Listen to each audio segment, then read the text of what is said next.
discussion of the day one, which is an executive open forum on new trends in higher education. With the advent of new technologies being infused in the school curricula, educators and school leaders are beginning to rethink all facets of data in the classrooms. New, innovative methods of data collection are continually being developed, which offer new options for ongoing, formative, culminative, summative, and alternative assessments.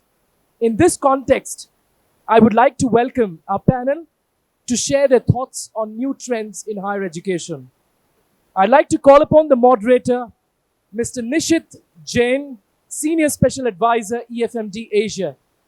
Nishit has been involved in business development activities for education industry in Asia. For the last few years, he has been serving in EFMD as a Senior Special Advisor. He has been helping educational institutions, not just in India, but across the world, to come up with their accreditation and the best practices in higher education. Thank you so much, Nishit, for joining us. I welcome the first panel speaker, Dr. Segey from IBS Moscow. He's the Vice Rector and the Dean of IBS Moscow Business School.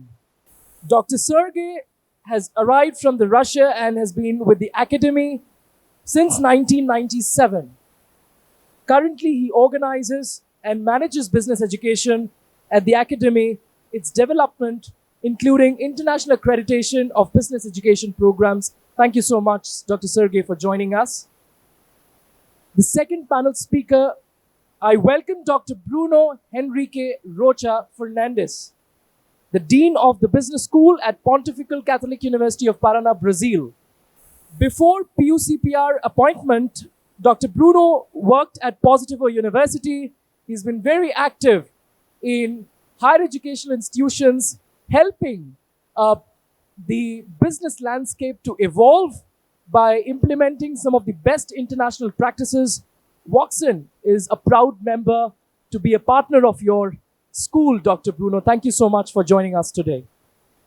I also welcome Dr. Yama Temouri, Associate Professor, Khalifa University, United Arab Emirates. Dr. Yama Temouri is an Associate Editor for the Business Research Quarterly, Elsevier Publishers, and his research interests are mainly in the economics of multinational corporations and their impact on host and home economies. Dr. Temour has also published in top journals such as Journal of World Business. Please give a big round of applause to the first panel. And I would request Mr. Nishit to take on this conversation. You know, it's a very difficult challenge to put the wisdom of three stalwarts in 30 minutes. I mean, flying in all the way from different continents, and imagine, we are not getting much to hear from them, but we'll try to be more pointed. And with due permission, we'll try to sort of engage the audience in as much as we can. Having said that, let me set the context. The topic's been trends in higher education. It's a fairly wide topic, if you ask me. And how we'll address this wide issue is, obviously we can't take 100%, but then we'll focus on three broad areas, which is technology, the internationalization aspect of the trends, and the impact, which is equally crucial to look at. So before we get there, I'll try to sort of look at the EFMD perspective in this. And when we look at EFMD, I think one of the things which we have really realized is to find a good balance. So four broad pillars, if I may say, about this conversation is finding the balance, the global collaboration, technology, how it has evolved and changed the landscape altogether, and lastly, the linear and the concentrated education. It cannot be the way forward because now, we can't have a uniform, a linear way to learn and absorb and reflect. Having said that, if I try to, elaborate a little bit very quickly on what do we mean by this finding balance. We have known academics are to blame that we have always looked at the scientific rigor of what we produce, what we qualify as a good journal, as a good research paper. Have we really linked it up to the societal challenges, the society? I think that's where we need to find the balance. While we should create rigor, we should create high impact journals, we should also look at what is the real world challenges, what are the societal challenges, and how we can bring a change. So business schools is the home where we should start thinking and deliberating on this aspect. We also need to look at the research from perspective of how closely it is linked to the ethics, the responsibility, and the sustainability, and how the global relevance of the research that we create is creating impact in the global context. We can't continue to do the research in the conventional and the traditional sense. Moving on to the next point, which is the global collaboration, I think what we really need to highlight is that global collaboration for Voxen or any other institution will be very different from another institution. We should not generalize the concept of global collaboration. I think it is context driven, where we are located, what is our ambition, where do we want to get to. So taking those cues is how we should formulate our global collaboration.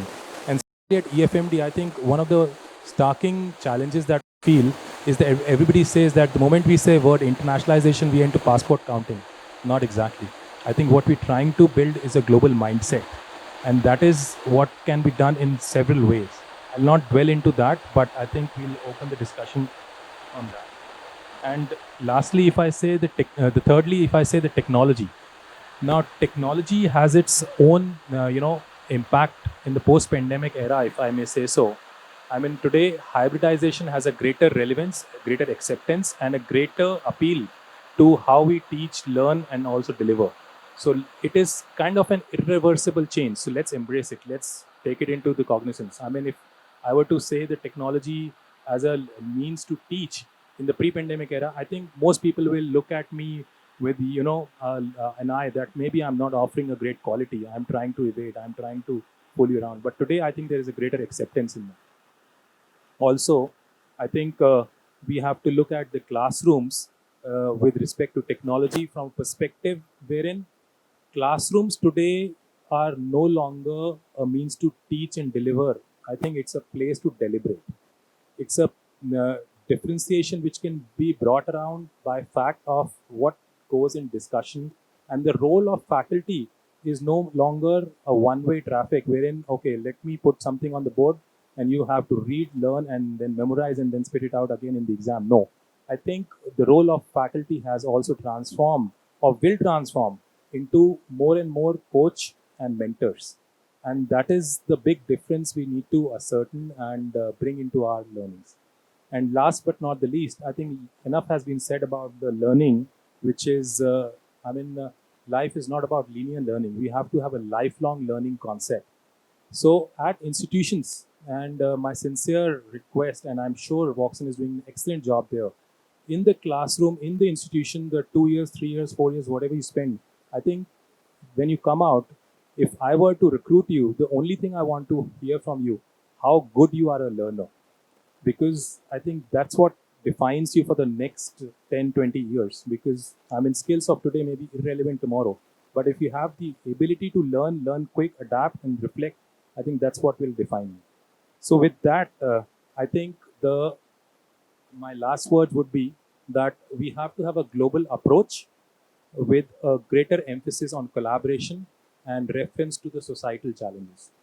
So let me now turn left and ask my fellow colleague, Sergi, to reflect on his views, especially in the context of the geopolitical challenges, the pandemic, and it has really linked back to technology to overcome these. So over to you, Professor. Thank you very much. First of all, it's a big pleasure and honor for me to speak in front of such a great audience.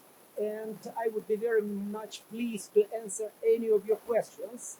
And with the reference of our today's topic, I was told that I have to speak in between 7 and 9 minutes maximum. So it would be here. I shall start with the goal. If you remember the story of Alice in Wonderland, Alice has a very interesting talk with Cheshire Cat. When Alice asks, please tell me how long time I have to walk and what do you want to reach? Cheshire Cat asks her. I'm retelling the quotations. Alice thinks and then answers, in fact, I don't know where I'm going. It doesn't matter. In this case, Cheshire Cat says, you can walk through your whole life. If we want to reach something, we have to understand what are our goals, what in particular we have to reach. And that's our major question for the students. And with your permission, sir, I want to speak in general, as soon as we find something new and innovative, with perspective of 2035 or the perspective of next year, we're trying to implement it. And so I'll be enumerating some of our ideas we are trying to implement for this activity about how to implement. First of all, as far as HyBiz Moscow, it is Institute of Business Studies and that is the leading Russian business school. We want our students to be first successful, to make good career, and to be socially responsible, to meet the challenges of our today's world. And we try to concentrate the focuses of our program and of our efforts in this direction. First of all, to make our students successful, and I'm very proud to say that by the national rank on July the 29th, how quickly the students make their career in defense, make their career, how quickly their income grows to the level to occupy the first place. We want our students to be entrepreneurs with the reference to vice with the reference to vice closer with the reference to the vice rector of this university. We want our students to be entrepreneurial. And from this point of view, we try sort of to motivate them to become innovative, to look for something new. And we're very proud that we were the first in Russia to implement startup defending instead of writing thesis as a diploma, which then the students defend. We consider that to rewrite the books for businessmen is much less important than to make their real first startup and to bring it to the world. So we make a stress on entrepreneurship, we make a stress on leadership, and this is emotional intelligence. And here we try to balance two types of our students' abilities, to be a leader and to be a member of the team. Because it seems to me that our world needs outstanding leaders, but our world doesn't need all of us to become leaders. And so we have to know both how to be a good and socially responsible team member, or country, national economy member, or the global economy member. And simultaneously, we have to try to become leaders in our track and ability. Next thing, for us, cultural intelligence is even more important than intelligence, than emotional intelligence. I argue that a person who knows only one language sees the world by one eye. Soviet Union was a big empire. And though even in Russia today we have 156 nationalities, and so 156 languages, the country speaks Russian. And the ability to speak English, today's language of the world business, is not very often very important to the students across the country. At our business school, it is principally important, and we stress that simultaneously with being business school at bachelor level, we're linguistic university. And all of our students are obliged to study 2 foreign languages. In the vast majority of cases, English is compulsory, and that's serious training. For 2 first years of education, this is 4 academic hours per day, 5 days a week for 2 years. We expect them to come to upper intermediate at least by the 3rd year education. In other case, we cannot provide students mobility, plus 1 more foreign language. And at the Chinese and Arabic department, they are also for the program of the so-called first language. The students should come to the real proficiency. We want to bring agility to the students, to make them more adaptive, to understand the other cultures. And with the reference to this fantastic lady who was speaking before me, I quite share all of her summing ups. We have to learn to understand each other much better. This is about cultural intelligence. Next thing, with the pandemics, we faced the challenge when we couldn't work in class, when we had to transfer to distance learning. And we consider that this is a very important challenge, and that today, when the world is returning plus minus to normal life, we have to preserve the achievements and to look for some balanced way of education. This is why we actively participate in the creation of what we call digital environment at our university and at our business school, when the students starting from bachelor program and finishing with executive MBA programs can choose in between their tracks of education in class and online. And very often we organize parallel teaching when at your disposal, you can either follow the classes sitting next to computer at home or to come in class and to participate in active discussions there. Speaking frankly, we didn't invent them. I learned about that at Bentley University, that is located next to Washington, DC.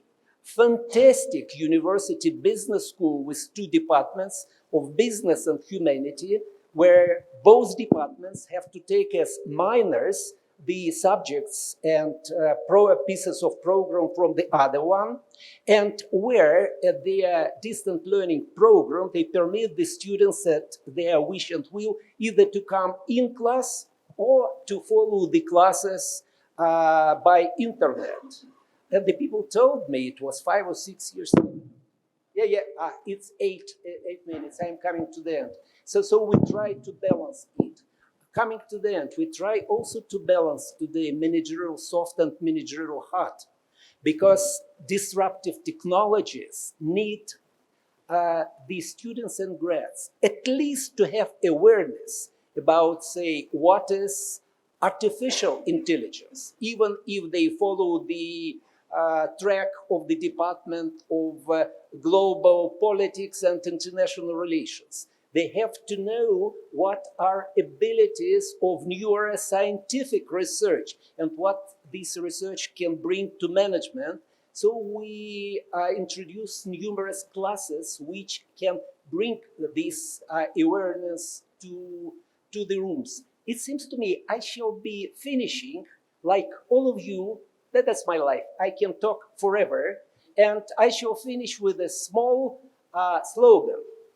At our business school, we want to get the best from both East and West. Thank you very much. Thank you, Professor Sergey. That was really insightful, and it's a pity that we can't engage in a longer discussion. But nevertheless, let me turn further up to Professor Bruno.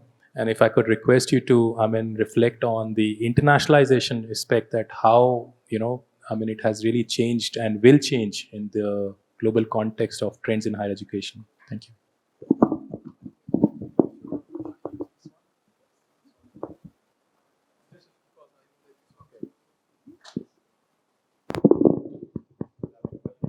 Hello? This is a very powerful one, isn't it? Oh, yes. Well, it's a pleasure for me to be back here. I've been here to GIS, and well, I really appreciate it. That's why I'm back. Otherwise, I wouldn't be here. And Woxen has been a wonderful partner to PUC PR, so actually it's a way to nourish our partnership to be here again. So yes, going to the point, I would bring some arguments in order to defend or to propose why internationalization is so important for higher education, and we can consider it as a trend. So first of all, we can say that organizations are becoming international. We have a kind of wicked problems that are also international ones. They have no border. So we have to prepare students to cope, to deal with this kind of challenge. So, and I think that higher education, they have a special mission in this, according to this point, because we are going to prepare people for coping with those problems. We are preparing people to be international. So, internationalization is a kind of thing that is not a kind of theoretical knowledge. It's something that you have to live, So, for instance, you are not going to learn how to swim just reading books. You have to dive, you have to, swallow some water, you have to practice a lot. So that's exactly what internationalization means. So according to this perspective, we can see that higher education institutions, they are supposed to provide students for opportunities for them to be international. And of course, it can be when you, for instance, bring foreign students, when you bring faculty, when you do research in collaboration with other institutions, but also out when you send students abroad. And, you have to leave, you have to walk in the streets, you have to talk to people, you have to taste the food. So that's what internationalization is all about. And we think we must provide learning experience for the students to be international. So this is one way of seeing it. On the other hand, we can say that, I don't know about here, but in many countries, we can see that the higher education, let's say, industry, it's a very competitive industry. I would say it's a kind of red ocean competitions. So we need to think about how to differentiate our offering. We would say that according to strategic management, we need to develop a concept that's called sustainable competitive advantage. And if you go to one of strategy theories that's called resource-based view, they usually say that to develop a sustainable competitive strategy, you need something that is VREN, V-R-E-N, which stands for V, valuable. Is it valuable you're offering? R, hair, is you have something that not everyone have. I, it's difficult to imitate, and N, non-substitutable, or it's hard for you to substitute it. So according to that perspective, we can see that internationalization can be a sustainable competitive advantage. I was talking to some students from Woxen yesterday, and I asked them, why did you choose Woxen? And they answer, oh, it's because they provide us with many international opportunities. So yes, that's a very strong evidence that it's valuable from the eyes of customers. Is it here? Yes, of course. I would say that few institutions are really international. Of course, usually they are local institutions connected with many institutions all over the world. They are kind of hub, and this is a very important issue for us to work on. So yes, it's here. Is it difficult to imitate? Yes, of course. Many of us here, we work with international office. Yes, you can sign an MOU, but to make it happen, to develop the relationship, to send students, to receive students, and do it in a sustainable base, yes, it's very hard.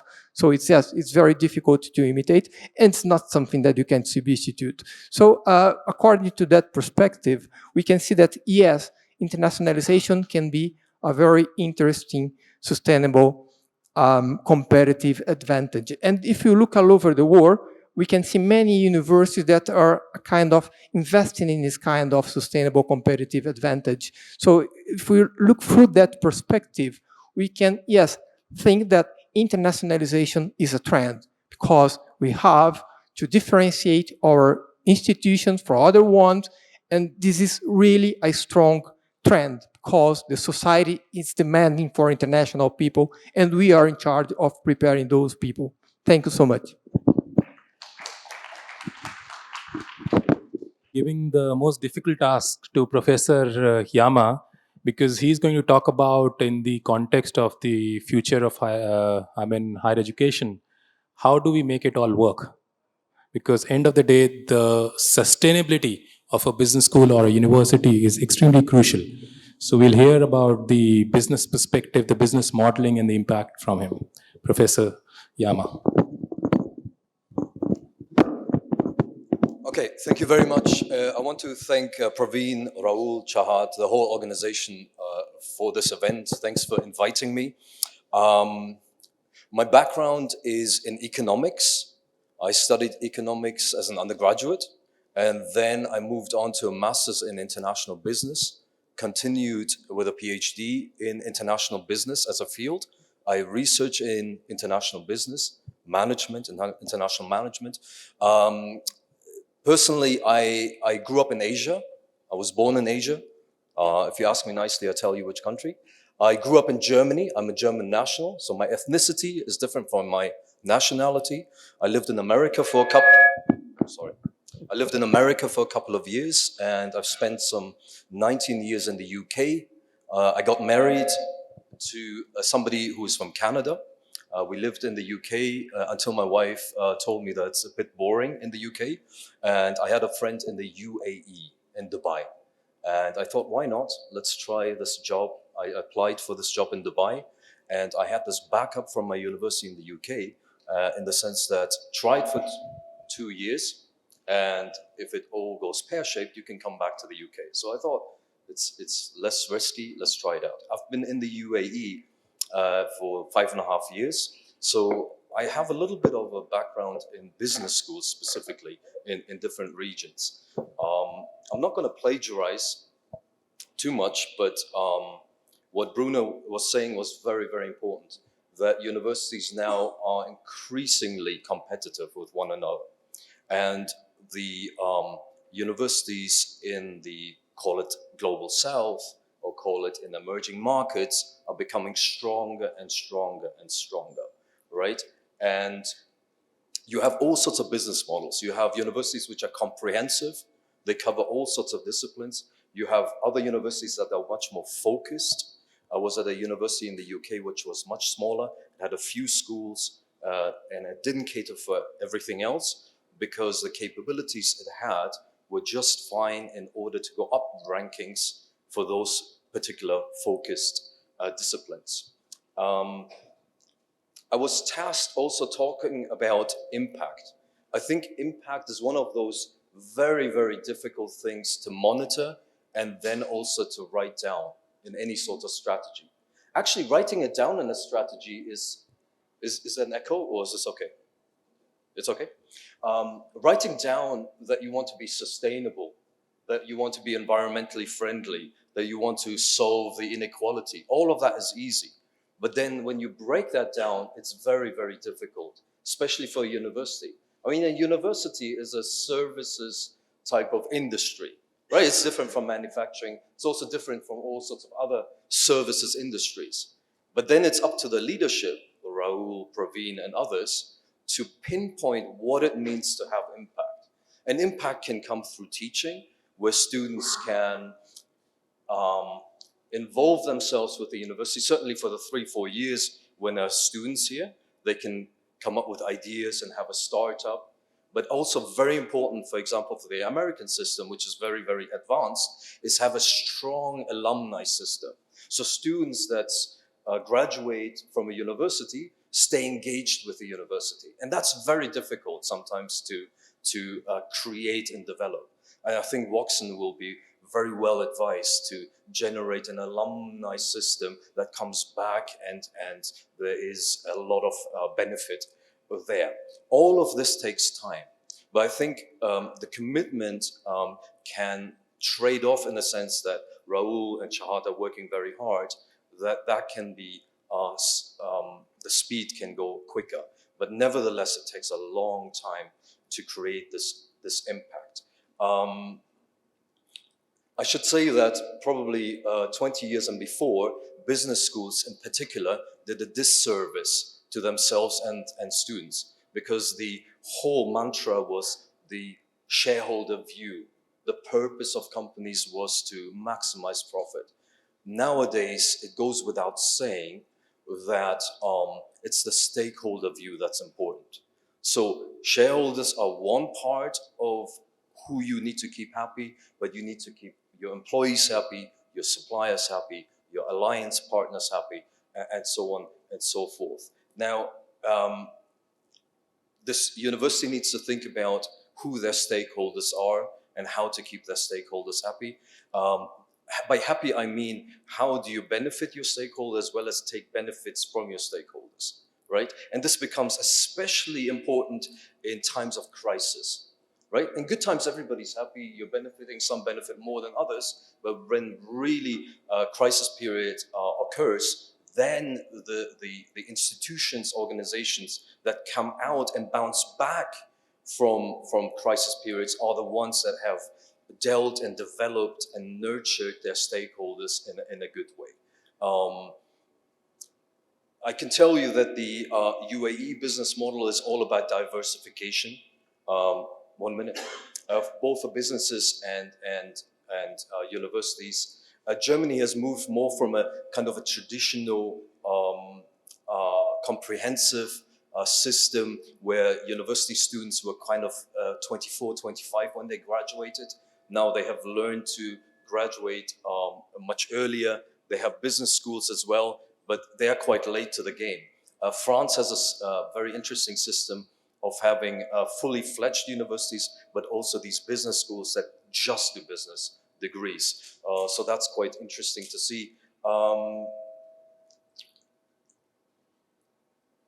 I think I want to end with impact that in my discipline is called grand challenges. Grand challenge of inequality, grand challenge of environmental problems, grand challenge of water supply, what have you, right? And for India, the context is different.